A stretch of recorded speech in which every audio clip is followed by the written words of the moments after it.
Cloud overhead, hoping that I break them. Won't get a hold, won't determine fate now.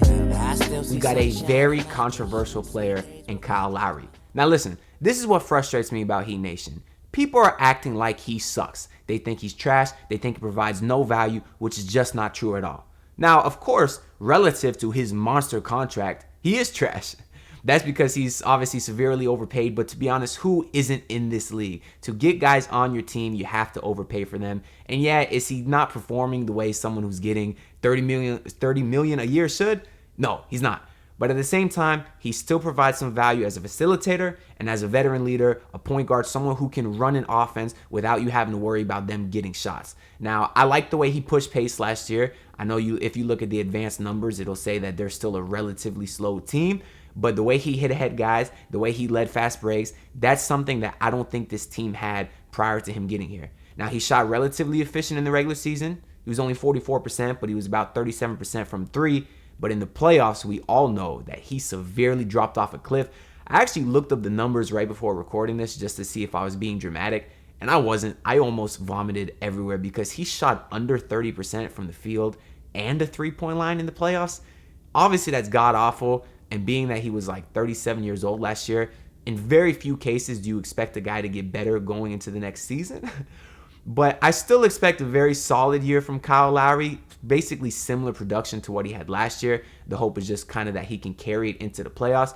And the reason why I think that might be possible is because, of course, you're going to see a much bigger role from Tyler Herro, maybe taking some of the weight off Kyle's shoulders. So hopefully he can go into the postseason a little more healthy.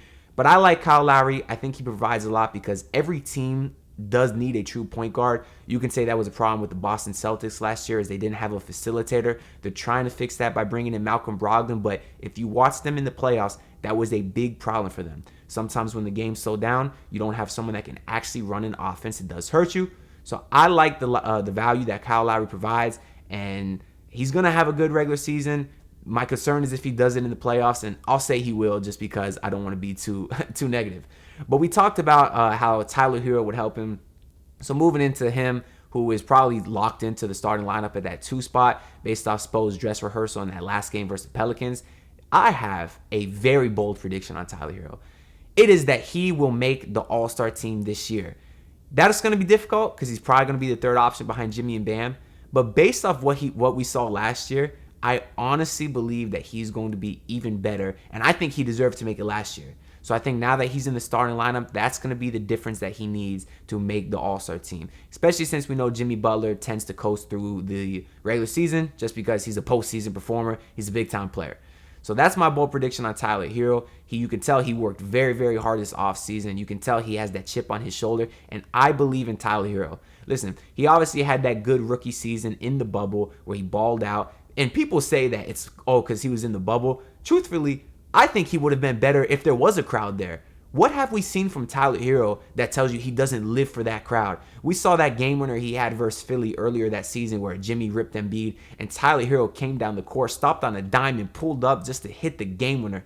Listen, he's a big-time player. He lives for those moments. He feeds off that crowd. Now, people say, in 2021 he sucked. But guess what? Everybody sucked. I said that last podcast too. I throw out that entire 2021 season because it was literally the shortest offseason in NBA history. Jimmy sucked, Bam sucked, Goran sucked, and of course, Tyler did as well. So I throw that out.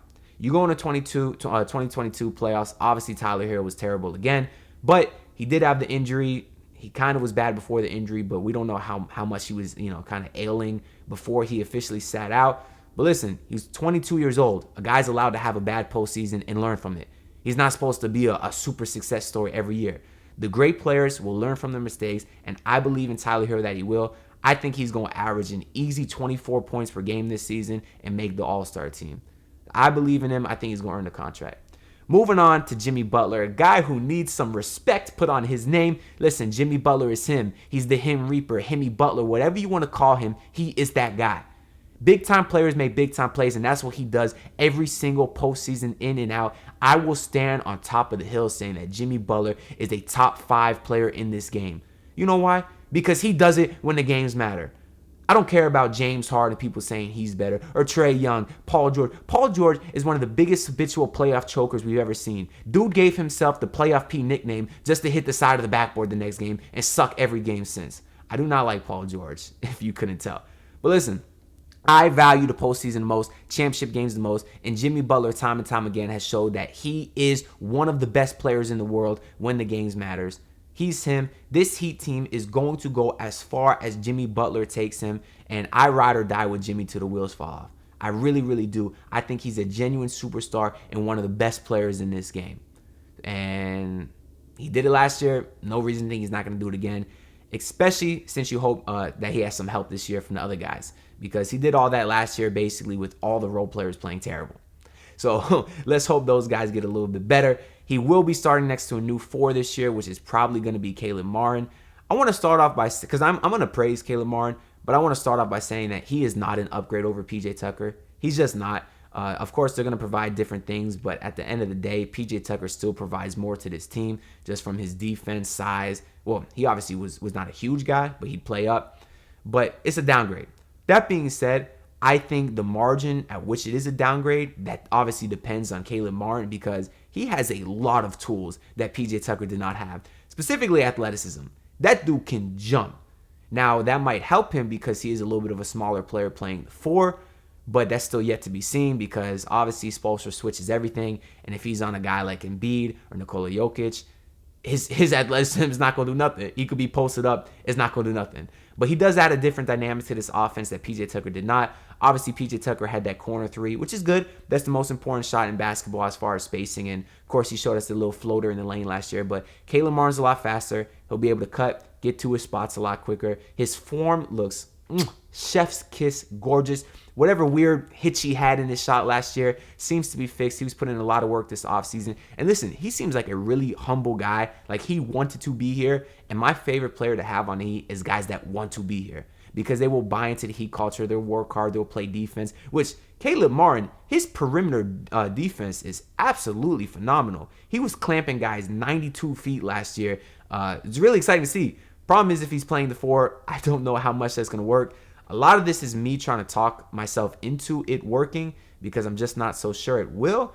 But regardless, it is positional basketball nowadays, especially with the Miami Heat who switch everything. So it's not like he's going to spend all his time guarding 4s. It's going to be a team effort. And if there's any reason him at the 4 can work, that's going to be why. Because they're going to have guys in a scheme that can kind of collapse and rotate, build a wall. If it's a guy like Giannis, we've seen them do that before to try to make it successful. Plus, most teams play small now anyway, so probably won't be too big an issue. But I am a huge Caleb Martin fan.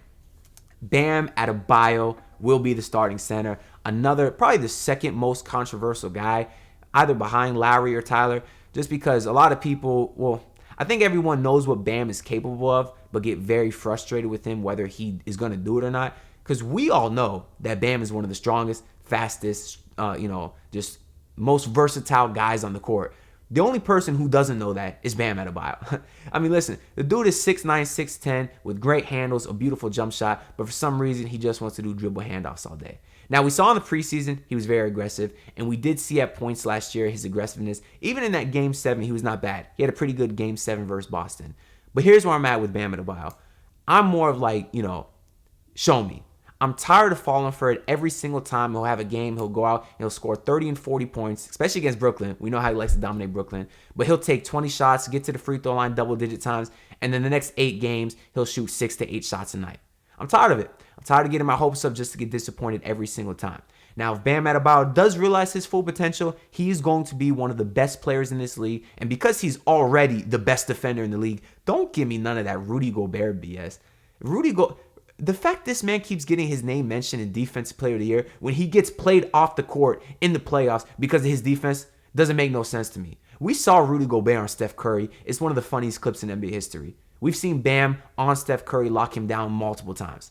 So anyways, Bam Adebayo, the best defender in the NBA, is not even close, and the offensive versatility is there. I think he took 3 threes in the regular season too, or in the preseason also. He made one of them. But the form is great. I'd like to see him take, a 3 or 2 a game just to kind of, work on his game. I'm not saying he has to hit it, but start practicing it, start working on it. It'll really help his game a lot, especially the spacing with the Heat, since obviously Jimmy Butler is not a great shooter. But the potential's there for Bam Adebayo, but I'm in show me mode. I don't want to sound like a hater because I genuinely think he's one of the best players in this league, but I'm tired of him.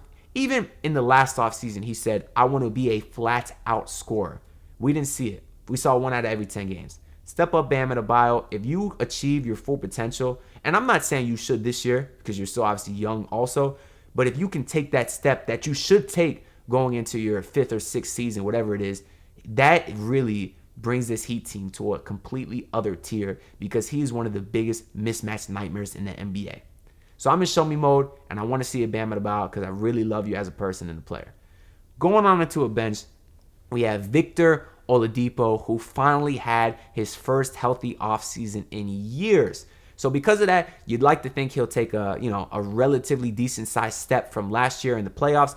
Playoffs, he shot pretty horribly, but the defense was pretty great. But again, it's hard to judge him because he was a guy that was thrown in with like 10 games left in the regular season, and then he's playing high-intensity playoff basketball just a week after coming back, And the unfortunate part about Depot is that he actually missed the first couple games of the preseason for rest. I thought that was weird. That's a guy who needed reps. And then when he did play, he played pretty terrible. Obviously, the defense was okay, even though Jalen Green did drop him. But he tripped. I know he tripped. But his offense was terrible. He can't shoot. He struggled shooting. I don't want to give my prediction based off the preseason for Depot because he was terrible.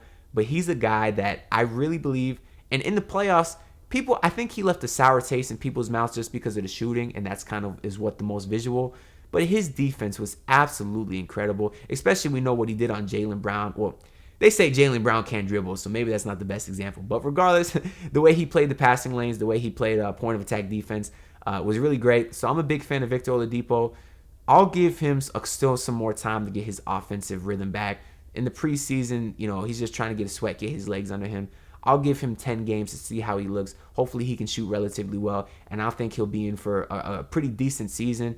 Maybe you can get 12 points from him a night, best case scenario, because he's not going to be a guy they're going to look to for score, so I certainly don't expect more than 12, but I mean, if you can get 75% of prime Oladipo, again, this Heat team's a championship team, so if 75% of Oladipo is 12 points and great defense, I like it. I don't like his minutes with Jimmy, though, because too often it's just one of them standing in the corner, and neither one of them is a great catch-and-shoot player. So I think Spoelstra will have to find a way to be creative and kind of separate their minutes there. The next guy I got on my list here is Gabe Vincent. Gabe Vincent is a guy that I had to publicly apologize to last season. As a rookie on this team, I thought he was one of the worst players I'd ever seen in my entire life. I did. And I said several times that he's not an NBA player. And you know what? I shouldn't apologize for that because I specifically remember one stretch where he missed like 23 pointers in a row for a guy who we thought was going to be a shooter. We didn't actually realize that he was a great defender at that time. So he really frustrated me. And then going into last season, I was frustrated to see him get minutes early on. But that could not have turned around any faster than it did for me. Gabe Vincent is one of the best backup point guards in the NBA. His defense, this team, the defenders they have on this team, I mean, similar to last year, obviously they added PJ Tucker, who's a great defender as well. But between Jimmy Butler, Bam Adebayo, Caleb Martin, Gabe Vincent, this team has some dogs on defense, which you expect nothing less from Heat culture. But Gabe Vincent made me a huge fan of himself last year. We saw really, really efficient shooting from him. He had some games where they carried him. He had obviously a couple versus Philly. He had one versus Chicago where he scored like 20 points in the second half or something. His shooting was great. We saw him really start to develop that offensive playmaking later in the year. I think that's something the Heat are working on getting him is more into a facilitator because the Heat really don't have a backup facilitator outside of Lowry. So he's working on it. He's made some nice plays. He tries running the offense a little bit. And since we already saw some improvement with that from him last year, I think that's only going to continue. And Gabe Vincent, like I said, is one of my favorite, or is one of the best backup point guards in the NBA. And I think he's going to play a huge role on this team. Because when you're going against these stars on the other team, and Jimmy Butler finally subs out, Caleb Martin finally subs out, well, guess what? You got Victor Oladipo and Gabe Vincent coming in. These other teams will get no break on the offensive end, and they're going to have to work for it every single second day out there. And in the playoffs, when the intensity rises up and the Heat's defensive intensity is at its best, that's what's going to win them games in the playoffs. So I think they got a good roster, but I'll give an overall team prediction at the end. The next guy I want to get to on this list is my favorite player on the team, Max Strus. It's no secret that Max Strus is my guy. You know, we do the Strus Daddy alerts over here. And if you don't, you can listen to the last podcast because we had one over there because Strus had himself a really great preseason game, which was nice to see because he was struggling in the preseason before that. But, I mean, I don't put any stock into the preseason. It was just nice to see him get his legs under him.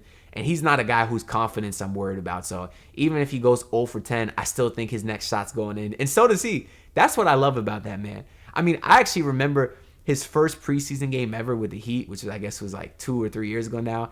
He was terrible. I don't think he made a single shot. And I specifically remember sending my boy Will a text saying Max Strus is the worst player I've ever seen. And then preseason game 2, he lit it up. And I was like, you know what? This is going to be my guy. This is going to be my guy because I like a guy that doesn't put his head down and doesn't lose confidence. Because, like I said, I'm a hooper. And if you didn't guess based on my lack of melanin or muscles, I'm not a very athletic guy. So I'm a shooter. Obviously, that just is what it is. And Max reminds me of myself because even when I get in some cold slumps, you just always got to believe the next one goes in. That's what makes me frustrated about Duncan Robinson is obviously the fact that he lacks confidence. But Max Strus doesn't. I really like him. We saw his defense take a major step towards the end of last season, especially against Boston in the playoffs. So that's really, really good stuff to see. If his defense can get even better and better, that he's going to be one of the greatest rotation pieces in this league. Seriously, because his offensive game is versatile. He actually led the league in like field goal percentage at the rim or 2-point field goal percentage. He was at like plus 90% at some point during last year. He's athletic too. He's a guy that can get up. He'll dunk on you just like he did John Wall. Obviously, phenomenal shooter. And if the defense gets there, I mean, he's just going to be a great rotation piece for this team. Huge Max Strus fan. And the next guy I got on this list is I got a couple bigs. I got Dewayne Dedmon, Omer Yurtseven. I think I'll kind of combine them together here. People are mad at Dedmon because they act like he sucks. And I mean, yeah, he's not great, but he is what he is. Why are people getting mad at Dedmon when they think he has some kind of huge expectations? He doesn't.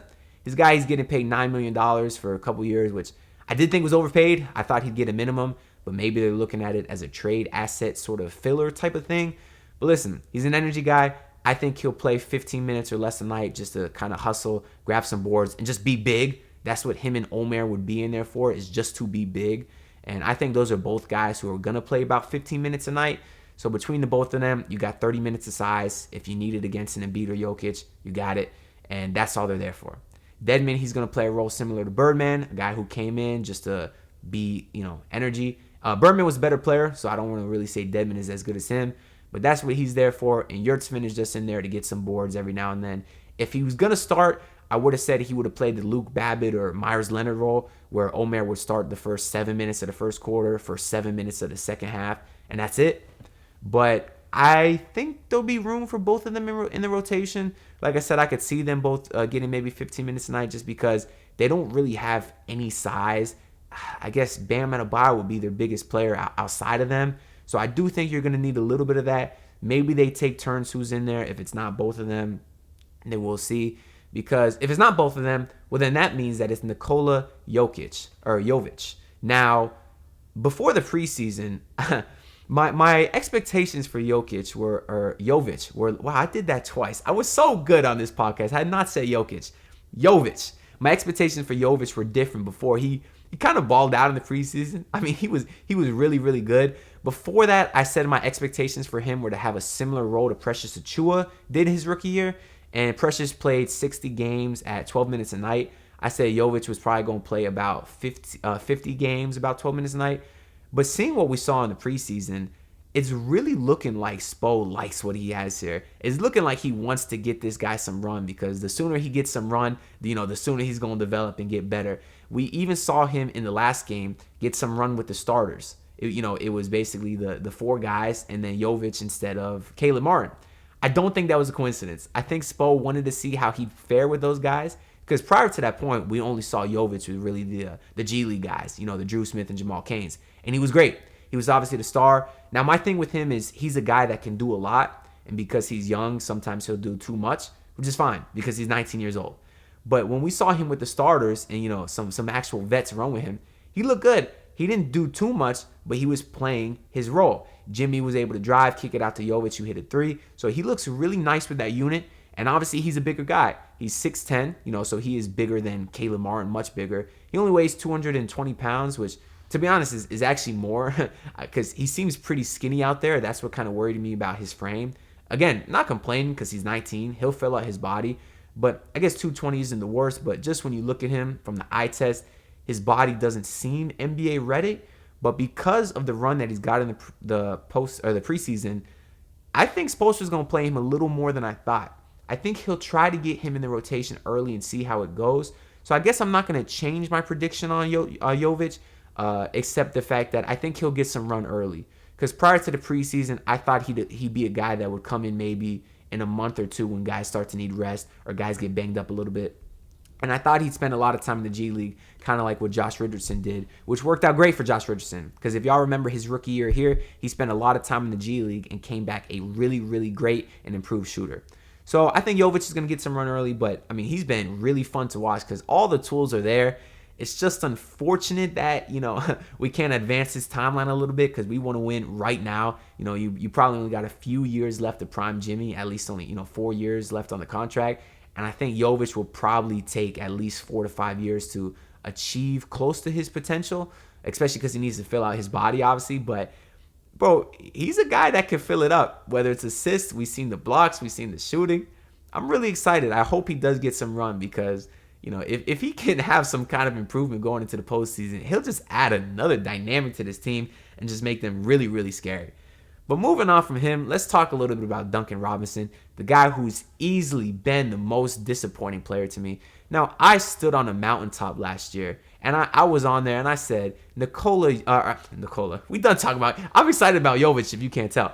But I said, Duncan Robinson, I believe in him. I said, he's going to get back to the Duncan Robinson. I was right on Duncan Island. It seemed like there was only 2 people left on Duncan Island. It was me and actually, I guess, the former host of this podcast, Mr. Sean Rochester.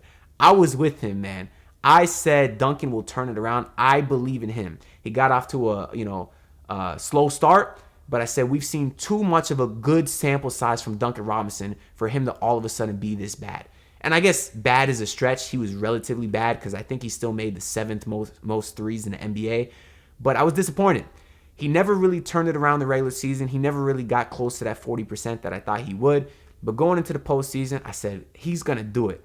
I said, I really believe in this man. He was my favorite player up until that point. And sure enough, in the first game against the Atlanta Hawks, the man had literally the most efficient game in NBA history. He shot 7 of 8 from 3, and I stood on my high horse, and I said, I told you, stop with the Duncan slander. Enough is enough. Duncan is him.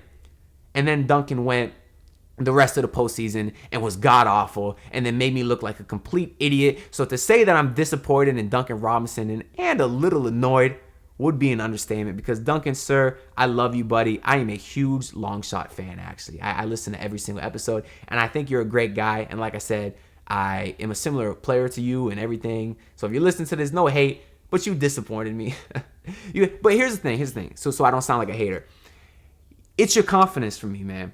I'm talking to you, Duncan. Yeah, in case you're listening, Duncan, I'm talking to you.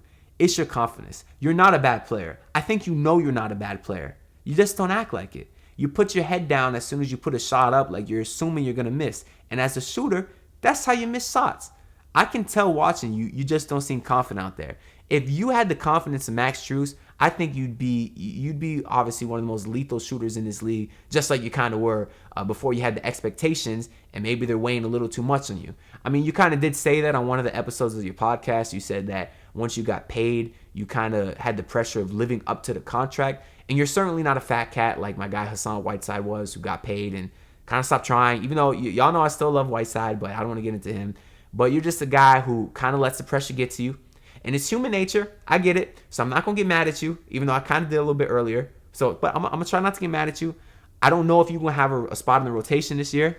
Let me stop talking to Duncan. I don't know if he's going to have a spot in the rotation this year, just because I think that really depends on Nikola Jovic, because if the minutes were going to be there, it'd probably be Jovic's minutes or Yurt's minutes. Yurt is actually still has a hurt ankle. Spo said that might affect him going into the regular season, so maybe there'll be some minutes initially.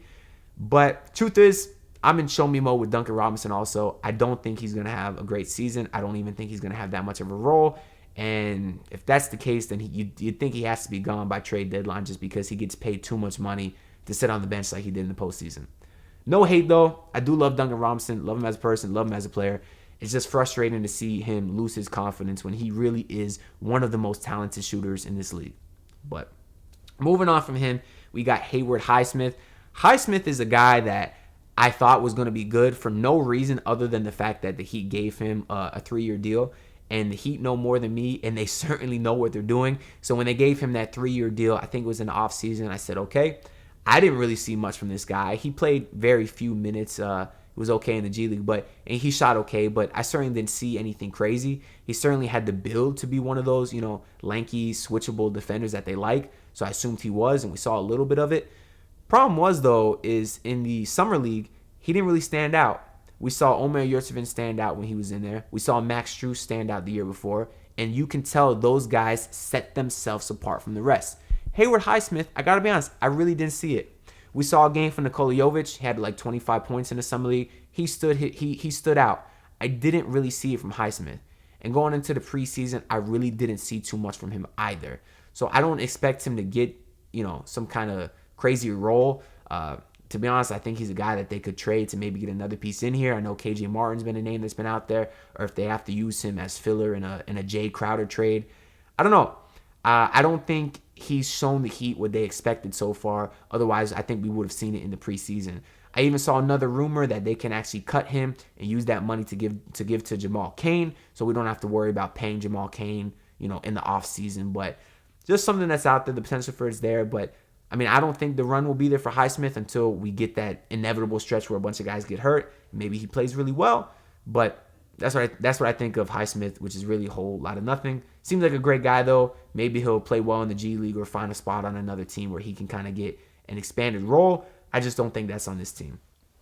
The last guy that we have on a non-2-way deal is the legend Udonis Haslem, and he is another guy that if you talk bad about Udonis Haslem, or just keep his name out your mouth if that's the point. He is a legend to the city, and he can stay on my team as long as he wants to. And I know that's a relatively unpopular opinion, but I guess it seems more like Heat Nation is 50-50 now. You're either on my side or you're on the ungrateful side. Because with as much as he's done for this city, he can stay on my team as long as he wants. And you could say, okay, why doesn't he be a coach? Why don't you ask Spoelstra? Why don't you ask the players? Because if they're out there telling you that he provides a role as a player that's different from a coach, who are you to tell them that he's not valuable to this team? And if you think that way, you very clearly never played basketball before. Because the kind of respect as a player that you give, a fellow player is way different than the respect you give as a coach. Coming from the player's mouth, it just means something different. And that's not even my words. That's the words of the team.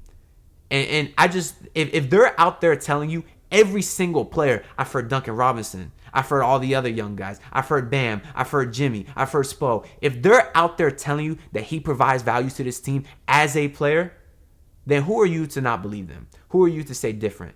And the ones that are out there saying, oh, you can get rid, he's just taking up a roster spot, you can get another guy to develop. How many of them do you want? You already got the two-way guys. You already got Haywood Highsmith. You already got Nikola Jovic. How many more do you need? And I say that to them and they say, oh, well, the Heat have done it before. They can do it again. Yeah, and guess what? They also haven't done it before.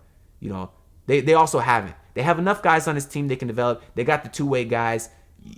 Haslem can stay on this roster as long as he wants. He's not taking up a roster spot. Now, we do know this is his last season, 20th season, end on a nice round number. But I like Udonis Haslem. Hopefully, he gets to play at least a couple games this year because, to be honest, in 5-minute spurts, I think he's a solid player. There was even points last year in the playoffs when Embiid was cooking a little bit. I said, yo, put UD out there, bro. I say, even at 42 years old or whatever he is, I say UD is not going to let himself get bodied by Joel Embiid. He's just not going to let it happen. Obviously, Spoelstra will never do it, but he should because Dedmon was getting cooked, so you might as well at least try something. But obviously, Udonis Haslem is one of my favorite players in this league, so I'm really excited that he's back for a 20th and final season, and it's going to be pretty cool watching him out there getting all love all year, and hopefully I get to check out some games to see him and show him the love that he deserves. The first two-way spot we got here is Jamal Cain. We've talked a lot about Jamal Cain, so I'll keep it brief.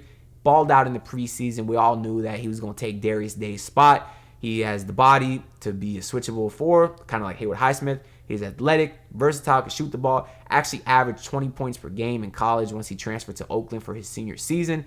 So he's a guy that was impressed me very much. Not a guy I expected to see anything from going into the preseason, but obviously he turned a lot of heads, and it's very clear that the Heat like him a lot.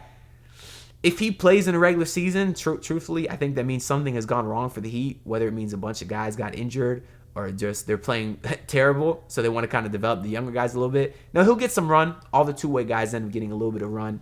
I guess you could have said the same thing about Caleb Martin last year, who was a two-way player and basically played every single game until they were forced to convert him. Maybe we see the same thing from Jamal Cain, but I just don't think it's there because I think they already have enough rotation pieces. I mean, we can count them out right now. We got Lowry, Tyler, Jimmy, Caleb, Bam, Vic, Gabe, Max. That's 8 right there. In the regular season, you probably want to go 10 or 11 deep, so that'd be 2 to 3 more. So let's say they even had 3 more players. Well, I didn't even mention Dedmon, Yurt, Nikola, Duncan. That's 4 players right there that you could argue could get rotation minutes, and at most, I think only 3 of them would get picked. And obviously, that didn't even include Jamal Cain. So he won't get a lot of run. He will, obviously, when there's that inevitable stretch when a lot of guys get hurt. But I'm talking he'll play a game or 2 during that stretch, not for a prolonged period of time. Because if that's the case, something either went wrong for the Heat or Jamal Cain turned out to be a superstar out of nowhere, which I don't see is the case. But he'll spend a lot of time in the G League, and hopefully he can play really well there because I think that's a sign that they are another level than those guys, meaning that they can hopefully translate that to the big leagues and ball out because he's a guy that seems like a Heat culture type player that can do it all. And maybe next year is the year that he can contribute because in Spoelstra's system, we usually see it's the second year that the young guys really get a major role. So I like Jamal Cain. I think he's a cool player, but I don't think he'll play. Pretty much the same with Drew Smith is the last two-way guy, which quite frankly, I honestly believe is only on this team because Marcus Garrett hurt his wrist again.